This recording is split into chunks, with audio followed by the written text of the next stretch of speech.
আজ লেম্বুছড়া স্থিত Fatima convent higher secondary স্কুলে অনুষ্ঠিত হলো বার্ষিক অ্যানুয়াল ডে প্রোগ্রাম। সকাল থেকে বিদ্যালয় প্রাঙ্গণে তৈরি হয় উৎসবের আনন্দঘন পরিবেশ। ছাত্রছাত্রীদের অংশগ্রহণে অনুষ্ঠিত হয় নানান সাংস্কৃতিক অনুষ্ঠান এবং বিভিন্ন প্রতিযোগিতা, যার পর বিজয়ীদের হাতে পুরস্কার ও সম্মাননা তুলে দেন বিধায়ক নয়ন সরকার। অনুষ্ঠানে রাজ্যের মাননীয় মন্ত্রী বিকাশ দেববর্মা উপস্থিত থাকার কথা থাকলেও বিশেষ এক কারণে তিনি অনুষ্ঠানে থাকতে পারেননি।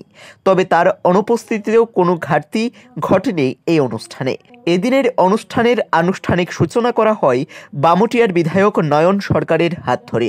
তিনি প্রদীপ প্রজ্বলনের মাধ্যমে বার্ষিক অনুষ্ঠানের শুভ সূচনা করেন এবং ছাত্রছাত্রীদের উজ্জ্বল ভবিষ্যতের কামনা জানান।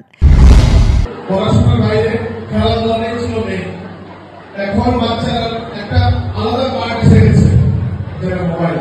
খুবই ক্ষতিকারক।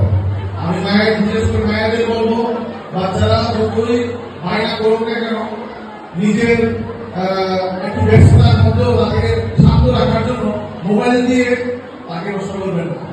আমি বলছি না যে মোবাইল দিয়ে নষ্ট হয়ে যায়, কিন্তু অতিরিক্ত মোবাইলে সার্বিকভাবে সাংস্কৃতিক আবহ, প্রতিভা প্রদর্শন এবং পুরস্কার বিতরণে ভরে ওঠে ফাতিমা কনভেন্ট এইচএস স্কুলের এই বছরের অ্যানুয়াল ডে প্রোগ্রাম।